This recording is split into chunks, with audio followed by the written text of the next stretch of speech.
سامعین، ہمارے معاشرے کے اندر دو طرح کے طریقہ علاج پایا جاتا ہے۔ یعنی دو طریقوں کے ساتھ مرض کا علاج کیا جاتا ہے، مریض کو صحت یاب کیا جاتا ہے۔ ان دونوں طریقوں کے اندر خاصا حد تک فرق ہے۔ ایک طریقہ جسے ہم یونانی طب کا دور کہتے ہیں، اور دوسرا طریقہ جو حکیم انقلاب دوست محمد صابر ملتانی صاحب علیہ الرحمہ کا طریقہ ہے۔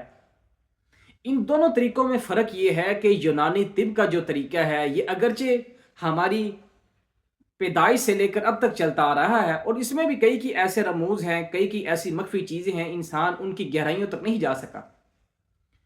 اور حکیم انقلاب کا جو طریقہ ہے وہ بھی بڑا شاندار طریقہ ہے۔ انہوں نے طب قدیم کو ہی ایک نئے انداز سے پیش کیا ہے۔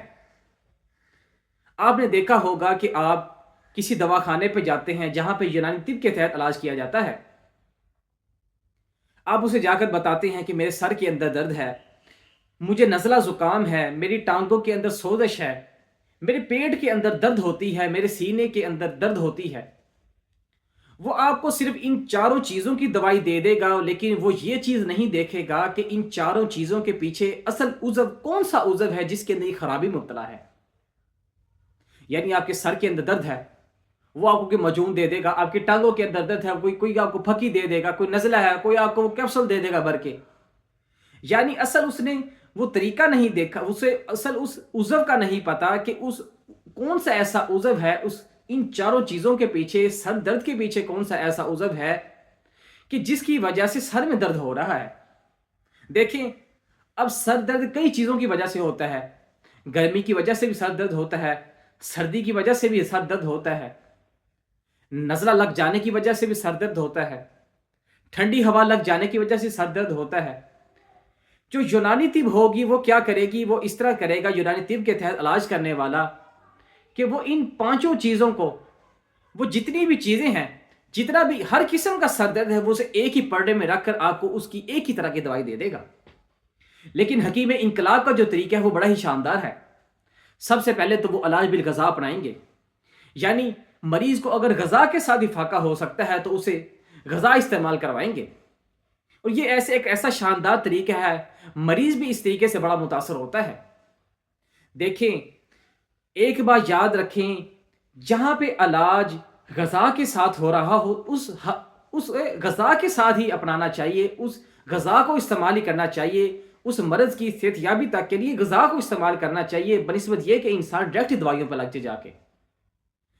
دیکھیں، غذا جو سی وہ بہتر ہے دوائیوں سے، اور غذا کے ساتھ اگر پرہیز کیا جائے تو یہ نور علی نور کا کام دیتی ہے، یعنی سونے پر سہاگے کا کام دیتی ہے۔ اور حکیم انقلاب رحمہ اللہ کا یہ طریقہ ہے کہ ان کے اندر ان کا ایک نظریہ ہے، نظریہ مفرد اعضاء، یعنی پورا جو مرض ہے، ہر قسم کا جو مرض ہے، انسان کی جو باڈی ہے، انسان کا جسم ہے، اسے بھی کسی قسم کا مرض اگر لگتا ہے، کسی قسم کی بیماری لگتی ہے، تو ان کا تین چیزوں کے ساتھ تعلق ہوگا۔ یا دل کے ساتھ ہوگا، یا دماغ کے ساتھ ہوگا، یا جگر کے ساتھ۔ یعنی وہ اعصاب کے ساتھ تعلق ہوگا، غدد کے ساتھ تعلق ہوگا، یا اس کا عضلات کے ساتھ تعلق ہوگا۔ ان تینوں سے ہٹ کر کسی بھی مرض کا کسی عضو کے ساتھ تعلق نہیں ہو سکتا۔ یعنی اگر سر درد ہے، اس کا تعلق یا اعصاب کے ساتھ ہوگا، یا اس کا تعلق عضلات کے ساتھ ہوگا یعنی دل کے ساتھ ہوگا، یا جگر یعنی غدد کے ساتھ ہوگا۔ اس کے اندر یہ دیکھتے ہیں، اگر آپ کو یونانی طب والا ایک سر درد کی دوائی دیتا ہے، وہ صرف ایک مرض کو ختم کرے گا، صرف سر درد کو۔ لیکن اس نظریے کے تحت رہ کے آپ کیا کر سکتے ہیں؟ آپ کا اگر سر درد ہے، ہم دیکھیں گے اگر اس کا تعلق اعصاب کے ساتھ ہے، ہم اس اعصاب کو درست کریں گے، ہم اس دماغ کو درست کریں گے، اس کے دماغ کے اندر رطوبات بڑھا دیں گے، یا اس کے اندر کوئی خشکی ہے اسے ختم کر دیں گے، یا رطوبات کی زیادتی ہے اسے ہم کم کر دیں گے۔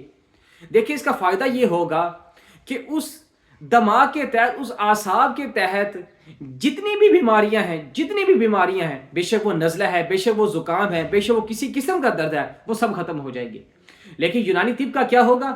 اس کے اندر یہ طریقہ کار ہوگا کہ صرف سر درد کا علاج کیا جائے گا، لیکن اس کے ساتھ ساتھ جو باقی بیماریاں پیدا ہو رہی اس کا علاج نہیں ختم کیا نہیں جائے گا۔ یعنی اگر میرا یعنی میں کہنا یہ چاہوں گا کہ اگر انسان اپنے جگر، اپنے دل، اپنے اعصاب، عضلات اور غدد، گلینڈز، مسلز اور نیورونز، اپنے ان چیزوں کو درست کر لے، انسان کلی طور پر فٹ ہو جاتا ہے، انسان کلی طور پر صحت یاب ہو جاتا ہے۔ آج کے لیے آپ کو ان 3 چیزوں کے آپ کو میں نے فائدے بتلائے ہیں کہ انسان اگر اس نظریے کے تحت علاج کرے، اس نظریے مفرد اعضاء کے تحت علاج کرے، دل دماغ جگر کے تحت علاج کرے، تو انسان خاصا حد تک پریشان بھی نہیں ہوتا، اور انسان اس حد تک بھی پریشان نہیں ہوتا کہ اس کا ہر عضو بیمار ہے، کیونکہ جتنی بیماریاں لگیں گی اس کا تعلق 3 چیزوں سے ہوگا، یا ہمارے اعصاب کے ساتھ ہوگا، یا ہمارے عضلات کے ساتھ ہوگا، یا ہمارے غدد کے ساتھ ہوگا۔ انسان کو چاہیے کہ انسان دوائیوں کی طرف جانے سے پہلے انسان غذا کو اپنائے، جس قدر ہو سکتا ہے انسان پرہیز کو کرے، پرہیز کو اپنائے، کیونکہ پرہیز ہی علاج سے بہتر ہے۔ Cure is better than treatment. السلام علیکم ورحمۃ اللہ وبرکاتہ۔